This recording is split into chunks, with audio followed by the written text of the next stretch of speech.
Smart enough to win.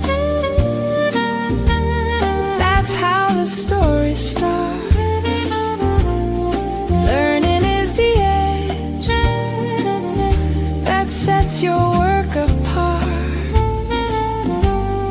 When the stakes get high and the pressure never stops, smart learning in your pocket puts your business at the top.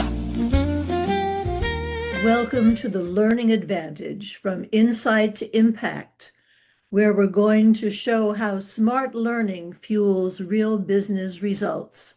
I'm Deb Laurel, and I'm your host. Welcome. We're happy to see you. Thank you. So happy to be here. For over 40 years, Laurel and Associates Limited has worked alongside national and international managers to help them successfully manage employees and create and maintain a positive, healthy, and supportive work environment where employees want to stay and do their best. We focus on making lackluster leaders legendary. The purpose of the Learning Advantage, from Insight to Impact, is to discuss how smart learning fuels real business results. In each episode, we strive to deliver actionable strategies, evidence-based design tips, and real-world case studies that show how learning strengthens organizational health, advances sustainability, and drives profitability. For that reason, I'm delighted to introduce our guest for today, Essence Russ. So welcome again, Essence. Thank you so much, Deb. Essence has served in the nonprofit sector in the Seattle King County area for the past 19 and a half years, serving at-risk youth, youth in foster care, alumni of care, as well as immigrant and refugee families. She currently serves on Seattle University's Board of Regents and is also a board member for the College Success Foundation, Tacoma. Essence was born and raised in Tacoma, Washington. She attended Seattle University for her undergraduate education, earned her master's degree in communication and leadership from Gonzaga University, then returned to Seattle University 20 years later to start a doctorate of education degree in educational and organizational leadership in the fall of 2024. It's a cohort-style program. Essence truly considers herself to be a lifelong learner, and she appreciates the opportunity to continue to learn in the community. Most recently, she completed a 7-week positive intelligence course with a certified executive coach and is on the tail end of a 6-month-long executive fellowship with the Institute for Nonprofit Practice. That program concludes with an additional 6 months of executive coaching. Essence believes that lifelong learning is particularly important when it comes to leading for the long term. We will all need to answer for the decisions that we make, and for her, being able to stand firm in her decisions and have them be in alignment with her personal values helps Essence to sleep better and lead with compassion and heart. So welcome, Essence. Thank you. Thank you. I'm going to get right into the questions. All right, let's get to it. When you think about learning as a competitive advantage, what does that mean in the context of your organization or your work? Yeah, I mean, for me, that means that if I am open and willing to continuously be learning and be curious about things and really lead with curiosity in my agency, then that opens up and kind of sets the pace for my staff and my team to do the same. And that is the environment that I'm interested in nurturing. Not one of us knows everything about every department or, every discipline that we have 6 different kind of pillar programs that we work with. So we have licensed mental health therapists and behavioral health folks who are supporting the community. We have education folks who that is their discipline. They are teaching history and math to young folks who have not done well in the traditional school setting. We have case managers. Their area of expertise is really a level of relatability and trust-based relationship building that they essentially have to come to us with in order for them to adequately support and serve the community that we work with. We have early learning staff, and their area of expertise is essentially to be able to work with families and parents and help them learn alongside of the young folks that we're serving. And for our staff specifically, that means that we have multiple languages spoken. We have staff who are multi-bilingual, and also learning about different cultures for the families that they serve, and how to honor those cultures and not so much be culturally competent, but to be to move forward in the work with cultural humility. And so I think, yeah, always being open to learning. As we know, things are rapidly changing in the nonprofit sector, in the world. And we have to continue to be willing to learn and take different approaches in order for us not to move backwards and to be able to grow as an agency. Can you share a specific example where a learning initiative moved from insight to real impact and how you measured that impact? Yeah, I think the most tangible example right now is that we have been in our headquarters in West Seattle for we're celebrating 30 years of having served the West Seattle and Delridge community here in July. And in January of this year, we opened up a second service location with 5 different nonprofit organizations and community partners who are doing similar work, serving the population in a similar way, and through an anti-racist lens. And so that was an 8 to 10 year endeavor, which took a lot of thought, a lot of intentionality, to the point where the construction company that worked on the building, they were hand selected by the community, and all contractors and folks who were involved in this process were asked to allow the community to lead with what they needed. And I would say, yeah, from the seeds of thought 8 to 10 years ago to now seeing the building functioning. Folks are able to get medical and dental services. They're able to get behavioral health, family therapy through our counselors. Our education center is there on the bottom floor. And then we have our community partners who are offering, there's a maker space or creative lab there. There's a recording studio, and really all the components to curate and nurture a healthy community.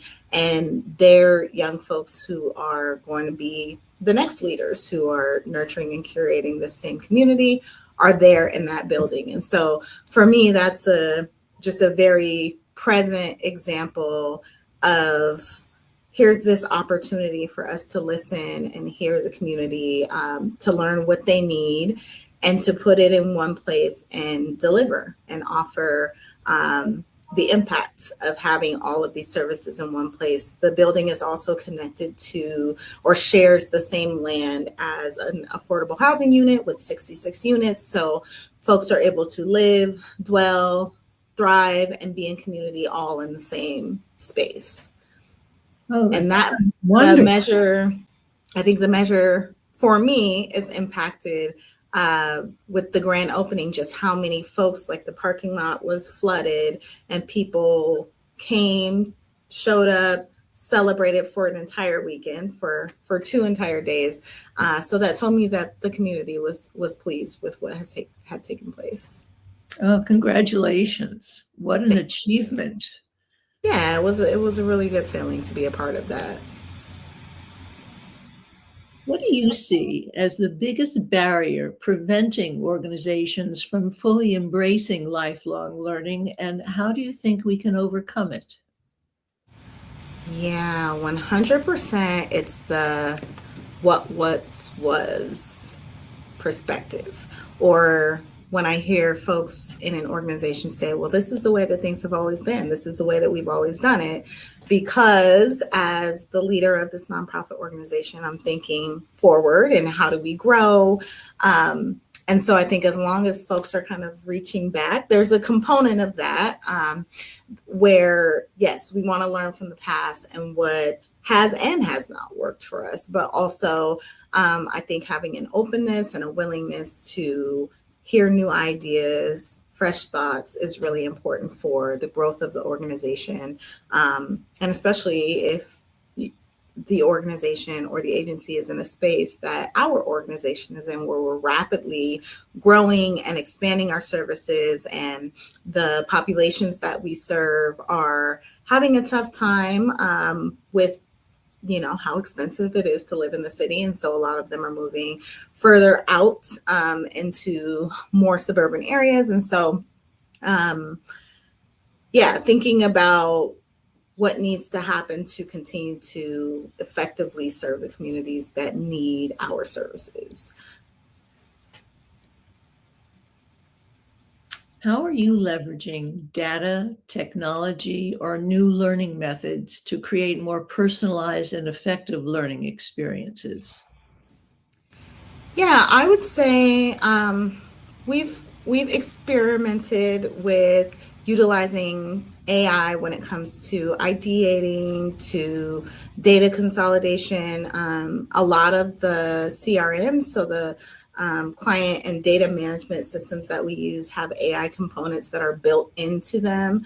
But outside of a few test trials for kind of lower level things like a new logo for a program or flyers or things like that, we also have to consider the ethics that are involved with the use of AI, and especially because we are in human services. And so maintaining that human connection is really critical to the longevity of the relationships and the success of our organization. As I mentioned, we are adopting a new CRM to manage our data for most of our programs and our counseling department. And that CRM is pretty well known in the nonprofit sector. And then I think we're also leaning further into some modules, like some automated or asynchronous modules that are included in our human resources CRM that allow us to not have to have a human being or like a physical training, but give folks the option to kind of move through trainings and professional development at their own pace. Okay. If you could give one piece of advice to leaders who want to build a true culture of continuous learning, what would it be? And I have a feeling we're going to harken back to the very first answer. I think you're right. My advice would be just be willing to be a learner alongside your staff. I often tell folks on my team, I will never ask you to do anything that I'm not willing to do myself, including picking up trash in front of our building. And so I think, leading by example is really important to me. I come from a military family, so there's a level of accountability that comes with that. And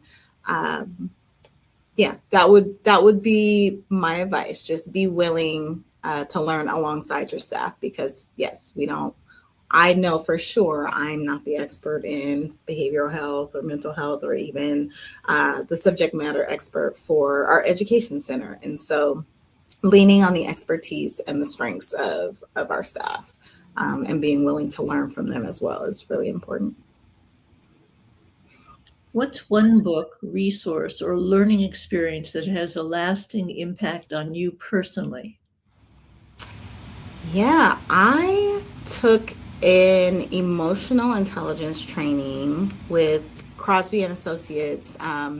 They lead this was a decade ago now, but I've since taken this 1 week intensive training again. And the training is called Tough Stuff. And it allows for participants to truly grow their emotional intelligence as well as their relational intelligence skills. One of the facilitators currently serves as the president of the Leadership Institute of Seattle, also known as LEOS. And that training was the single most impactful learning initiative that I have experienced that really translated to all subsequent professional roles that I've been in. I advertise it, support it. We actually host it at our new service site twice per year. But I encourage my staff, if that is an area of growth, an area of opportunity for them, it's critical, and not just professionally, but personally, to be able to identify and distinguish between your emotions and your thoughts and your wants and your needs. And it helps us to communicate more effectively, I think, internally. And like I said, I've translated the skills and the practice both professionally and personally. Like, it's helped me grow in that way. But I would say that that was the single most impactful learning experience that I've had that's had a long lasting impact on me, both professionally and personally. Oh, that's wonderful. What haven't I asked you about that you'd like to talk about?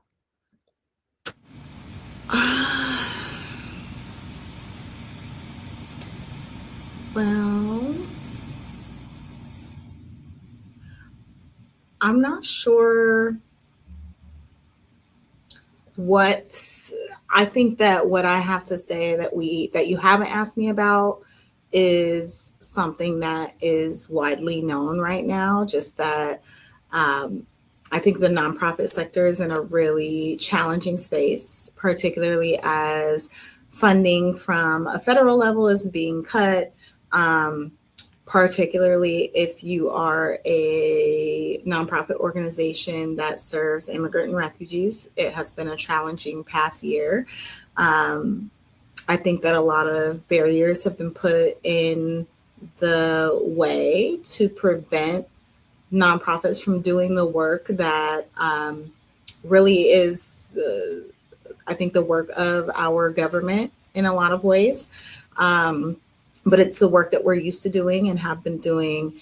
And nonprofits are being asked to do more with less resources. And it's leading to a space of burnout for our staff. That also looks like an inability to pay professionals what they're worth. And so just kind of constantly trying to keep up, retain talent, take care of your staff, make sure that you are offering opportunities for them to care for themselves, to be well, because again, we're working in the human services sector. And so my staff, they're humans first, their mothers, their fathers, their parents, their daughters, all of those things come before the work. And I think that if they are in a space where they feel healthy and strengthened in those roles, then it allows them to show up in a holistic way for our community and the families that they serve. The work of nonprofits is so important, and Absolutely. I hope that this time changes soon. Yeah, so do I.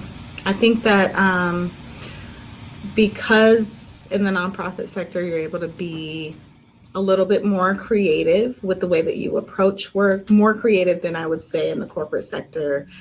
What I've noticed is that a lot of nonprofit leaders are leaning into one another and leaning into community, and we're really leveraging our unique strengths that we bring from our individual organizations or agencies in terms of partnerships. How can we partner with one another to support each of our goals, each of our missions? Typically, there is mission alignment, and so it's not a matter of mission drift or like, do we care in the same way? It's more a conversation of how do we help each other succeed, be successful in our own rights, and really hold each other up right now. Oh, my goodness. Well, thank you, Essence. I really appreciate you joining us today. And I'd like to thank our listeners for listening in and participating in our conversation. I hope that you learned as much as I did from our conversation. Thank you so much, Deb. It was my pleasure to be here and be in conversation with you. Thank you. Please join us next week on July 7th as we meet with Kevin Sabowski, a professional EOS implementer who is increasing the effectiveness of other entrepreneurs through his growing of brilliant business courses and helping leadership teams implement the entrepreneurial operating system, which is what EOS is. If you would like to assess the skills of your trainers and your managers, because they both need to be at their peak for you to have a successful organization, please reach out to me on LinkedIn to receive a free assessment that you can use. And please remember that Laurel and Associates Limited is always focused on making lackluster leaders legendary as smart learning fuels real business results. Thank you so much for joining us today on the Learning Advantage from Insight to Impact. We'll look forward to seeing you again next week.